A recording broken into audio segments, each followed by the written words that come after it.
शिव का तांडव और प्रलय, संहार और समय का अंत। जब सृष्टि अपनी मर्यादा भूल जाती है, जब धर्म पथ से विचलित होता है, जब अधर्म सीमा पार कर जाता है, तब जागते हैं महाकाल। तब उठता है शिव का तांडव।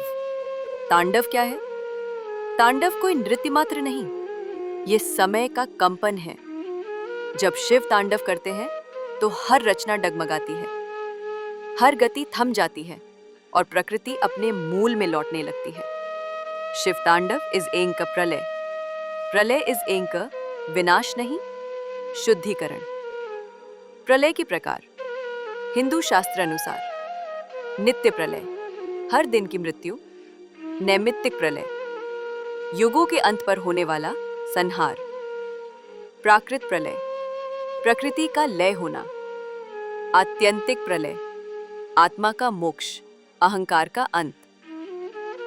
जब शिव ने तांडव किया, जब सती ने योगाग्नि में देह त्यागी, जब रावण ने कैलाश को उठाने का प्रयास किया, जब त्रिपुरासुर ने तीनों लोकों को आतंकित किया, हर बार शिव ने तांडव किया और समय ने अपना अंत देखा।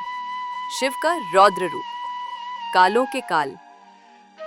शिव जब नृत्य करते हैं तो ब्रह्मा के वेद जलते हैं, विष्णु का चक्र ठहर जाता है और मृत्यु भी भागती है।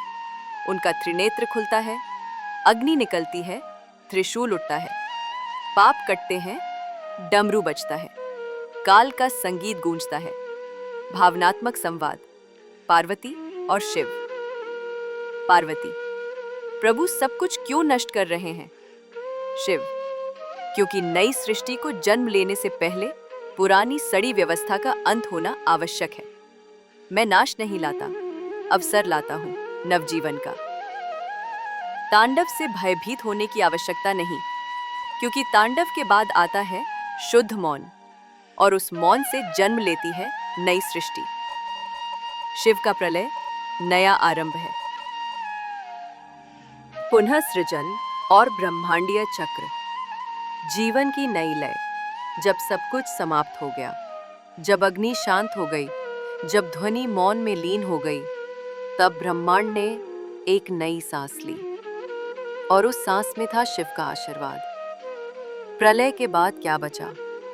ना कोई स्वर, ना कोई रंग, ना कोई गति, केवल मौन, केवल शिव। उस मौन में शक्ति फिर से जागी, और तब शुरू हुआ सृष्टि का नया चक्र, सृष्टि की पुनरावृत्ति। Creation, sustenance, dissolution, silence, rebirth. यह चक्र निरंतर चलता है, और इसके केंद्र में है महादेव शिव का करुणामय रूप, अर्धनारीश्वर। अब शिव केवल तांडव रूप में नहीं, अब वो शक्ति के साथ मिलकर प्रकट होते हैं, अर्धनारीश्वर रूप में। एक पक्ष शिव पुरुष तत्व, दूसरा शक्ति स्त्री तत्व। ये पूर्णता का प्रतीक है। जीवन में शिव का क्या अर्थ है? जब आप मौन को सुनते हैं, आप शिव को अनुभव करते हैं। जब आप अहंकार त्यागते हैं, आप शिव के निकट जाते हैं। जब आप अपने भीतर झांकते हैं, आप शिव को पाते हैं। अंतिम संदेश, शिव को जानने की आवश्यकता नहीं, उन्हें अनुभव करने की आवश्यकता है। शिव कोई मंदिर में बंद नहीं है, वे आपके भीतर हैं। पूर्ण समापन, भावनात्मक और दिव्य। जब तक श्वास है, शिव है। जब तक चेतना है, शिव है। और जब सब समाप्त हो जाए, तब भी जो शेष रहेगा वो केवल शिव ही होंगे। ओम नमः शिवाय।